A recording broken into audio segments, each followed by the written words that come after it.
Good morning student. मैंने द्विघात समीकरण के कुछ क्वेश्चन बताए थे। आपको उसमें फाइंड करना था कि कौन द्विघात समीकरण है या नहीं। उसमें आपको ये था क्वेश्चन फर्स्ट था। अब क्वेश्चन नंबर सेकंड आया। क्वेश्चन नंबर सेकंड उसमें तो a x square plus b x plus c निकालना था और कुछ तो निकालना नहीं था।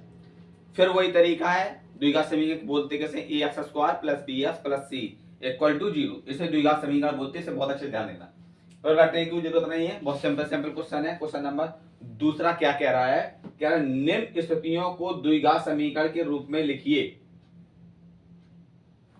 निम्न स्थितियों को द्विघात समीकरण के रूप में दीजिए या लिखिए, लिखिए या दीजिए, दीजिए करे दे रहे क्या, दीजिए। आपको बताना है कि द्विघात समीकरण के रूप में इसको लाना है। पहला क्वेश्चन क्या कह रहा है, एक आयताकार भूखंड का क्षेत्रफल इतने मीटर स्क्वायर है, 228 मीटर स्क्वायर है। क्षेत्र की लंबाई और चौड़ाई, क्षेत्र की लंबाई चौड़ाई के 2 गुने से 1 अधिक है। चौड़ाई के 2 गुने से 1 अधिक है। भूखंड की लंबाई और चौड़ाई ज्ञात कीजिए। देखो क्षेत्रफल आपको दिया है, क्या दिया है, क्षेत्रफल। क्षेत्रफल किसका क्षेत्रफल है, आयताकार का है।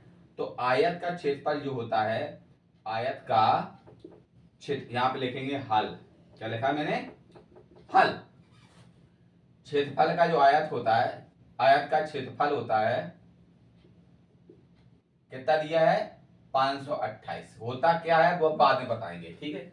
अब कह रहा है लंबाई चौड़ाई के 2 गुने से, 2 गुने से 1 अधिक है। तो चौड़ाई माने किससे है, 2 गुने से, चौड़ाई से है। तो मैंने चौड़ाई मानी, माना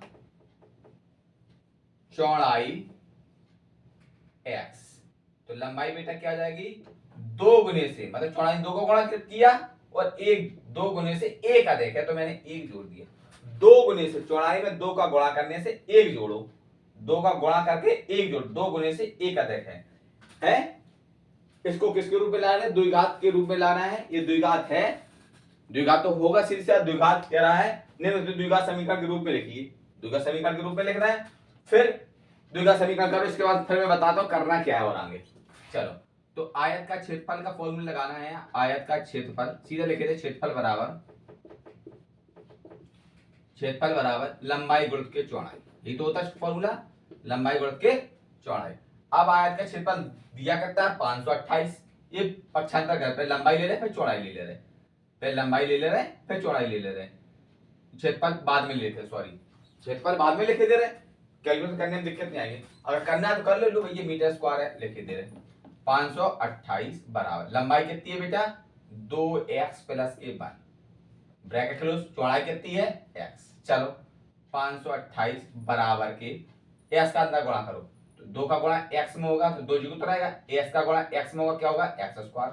ये प्लस प्लस का गुणा प्लस में होगा क्या होगा, प्लस। अब s का गुणा 1 में जो होगा तो क्या होगा बेटा, x होगा, क्या होगा, x। अब द्विघात समीकरण के रूप में ना 528 साइड लेके जाए, प्लस के साइड किससे हो जाएंगे, माइनस के। कितना हो जाएगा, 2x स्क्वायर प्लस के x माइनस के 528। ये आ गया द्विघात समीकरण बराबर के 0। ये तो द्विघात समीकरण हो गया। अब इसको क्या करना है, ये द्विघात समीकरण हो गया। सपोज दैट द्विघात समीकरण क्वेश्चन में लिख के नहीं आया, ओनली यही लिख के आया, एक आयताकार भूखंड का क्षेत्रफल ज्ञात कीजिए और उसकी लंबाई और चौड़ाई ज्ञात कीजिए। तो ये तो आपका द्विघात समीकरण हो गया, यहां तक द्विघात समीकरण हो गया। अब क्या लंबाई और चौड़ाई ज्ञात कीजिए, ये तो चैप्टर वाइज में लिखा हुआ द्विघात समीकरण के रूप में दीजिए। सपोज दैट ये हेडिंग ना लिख के आई, सीधा लिखे ये क्वेश्चन आ गया, तो आपको लंबाई चौड़ाई दोनों निकालना पड़ेगी, ठीक है। तो क्या क्या करेंगे यहाँ पे, अब यहाँ पे गुणनखंड करेंगे। क्वेश्चन यहाँ पे बताई दे रहे हैं, क्या करेंगे, गुणनखंड। कितना लगा, 2x स्क्वायर प्लस के x माइनस के 528। अब करना क्या, गुणनखंड वही तरीका है, इसका इसमें गुणा करो। 528 का गुणा 2 में करेंगे तो कितना आएगा, 10 दुर्गुण 16, 1056। यही तो आया, 2 का दुर्गुण 16, 2 दूनी 4 5, 2 5 10, 1056। अब गुणा करने से 256 आना चाहिए, किसके, इसका गुणा इसमें होगा, माइनस के 256 है, और जोड़े अथवा घटाने से कितना चाहिए, प्लस का 1। चलो इसके गुणनखंड करो, 2 5 10, 2 चौको 8, सॉरी 2 दूनी 4, दुर्गुण 16, फिर किया 2 दूनी 4, 2 छक 12, 2 चौको 8, फिर किया 2 एकम 2, 2 तिया 6, 2 दूनी 4, फिर 2 का किया, 2 छक 12, 2 छक 12, फिर 2 का किया, तो तिया 6, तो तिया 6 पर 3 का कर दिया, 3 एकम 3, 3 एकम 3 पे 11 कर दिया, 11 एकम 11 ये आया। अब गुणा करने से कितना आना चाहिए 1056, और जोड़ा घटा में कितना चाहिए प्लस का है, गुणा करने से माइनस के 1056।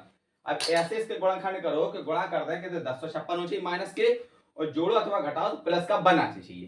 तो गुणा करके देख लो यहाँ पे, 2 दूनी 4, 2 दूनी 4, 4 दूनी 8, 16, 16 32 और 11 या 33, 32 और 33 ले लो, 32 33 और 32 ले लो, 33 और 32, 33 प्लस के और 32 माइनस के। जब 33 माइनस के करेंगे, 33 प्लस करेंगे, 32 माइनस करेंगे, 32 33 घटा कितना बचा 1, और 32 का गुणा जब 33 में करेंगे ये माइनस का तो कितना होगा 1056। कौन कौन से गुणन करना है 33 और 32, कौन से है 33 और 32। चलो करो इनको।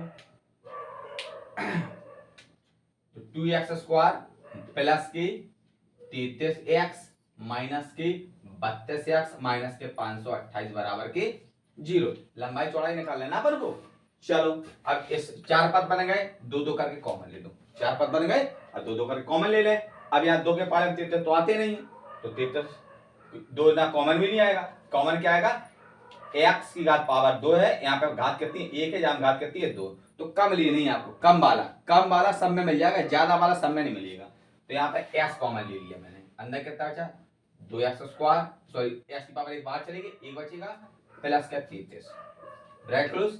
इसमें अब क्या कॉमन ले लें 32, कौन से यहाँ पे 16 कॉमन ले लो, कैसे ले लें हम बता दे रहे हैं, 16 कॉमन ले लिया मैं, 16 दूनी 32x माइनस बाहर चला कितना हो गया प्लस।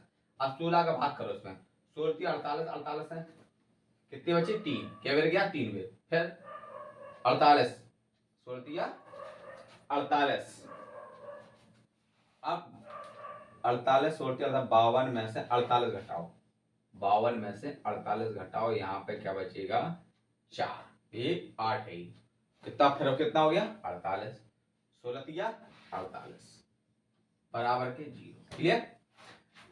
अब गुणनखंड सही है या नहीं ये देखो, दोनों ब्रैकेट में संख्या और चिन्ह बराबर आना चाहिए।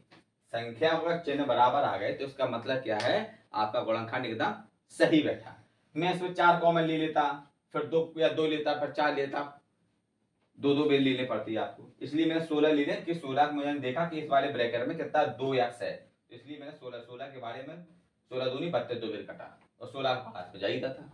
ठीक है। अब दोनों ब्रैकेट ये गुणनखंड कैसा होगा सही, तो ये हमने कॉमन ले लिया, कितना लिया 2x प्लस के 3 कॉमन लिया 33, अंदर कितना बचा बेटा x माइनस के 16 बराबर के 0। अब ये तो प्लस को साइड जाएगा माइनस का, कोई इकाई निकालेंगे तो माइनस तो आने नहीं, लंबाई चौड़ाई माइनस तो आएगी नहीं, तो ये माइनस वाला ले लो, क्या x माइनस के 16 बराबर के 0, तो माइनस 16 साइड प्लस हो गए x बराबर के 16, तो मतलब कहने का मतलब s की वैल्यू किसकी मानी थी अपन ने चौड़ाई मानी थी, तो s का मान कितना आ गया, चौड़ाई कितनी आ गई 16। अब आई लंबाई की बारी, लंबाई क्या थी बेटा, लंबाई थी 2x प्लस के 1, तो s की वैल्यू कितनी 16, तो 2 गुणित के 16 धन के 1, 16 दूनी 32 धन के 1 32 और 1 33, जी आई इसकी क्या लंबाई। अब कंफ्यूजन आंसर सही आया कि नहीं आया, 32 16 का गुणा 33 करके देखना, 16 गुणा 33 करना 528 आएगा, ठीक हो गया क्लियर। अगर 528 आता है तो सही हो जाएगा। ठीक है। अब मैं क्वेश्चन बता रहा हूं कौन सा दूसरा, कौन सा क्वेश्चन, यहां से आपको राइट करना है, यहां से ये पूरा चलेगा, गुणनखंड करने के लिए यहां से आप कर लेंगे। ठीक है। चलो इसको मैं साफ कर देता हूं। ठीक है। अब मैं क्वेश्चन बता रहा हूं कौन सा दूसरा, क्वेश्चन नंबर दूसरा और सिंपल है इससे भी, बस आप देखते रहिए हो क्या रहा, और अच्छे से मैंने कुछ मैं जो कुछ बोल रहा हूं उसको आप विशेष ध्यान से सुनें, मेरा कहने का मतलब क्या है उसको आप समझिए, बस क्वेश्चन ये फटाफट सॉल्व होंगे, बिल्कुल टेंशन नहीं, कतई टेंशन नहीं लेने का जब तक मैं पढ़ा रहा हूं, अब पढ़ने मन लगाओ बस खाली, बाकी मेरी जिम्मेदारी, सब कुछ क्लियर ही होगा आपका। आप क्या ये भी साफ कर दूं, चलो बेटा आए, कह रहा 2 क्रमांक धन पूर्णांकों का गुणनफल। अब 2 क्रमांक धन पूर्णांक कौन पता होना चाहिए, क्रमागत 2 क्रमागत धन पूर्णांक, क्रमागत धन पूर्णांक, धनात्मक पूर्णांक, धन धनात्मक, यहां पर डालेंगे पूर्णांक, हल डालेंगे। एक से ही दोनों इरेजर पड़ जाएंगे, दिक्कत हो जाएगी। यहां पर डाला हल, ओहो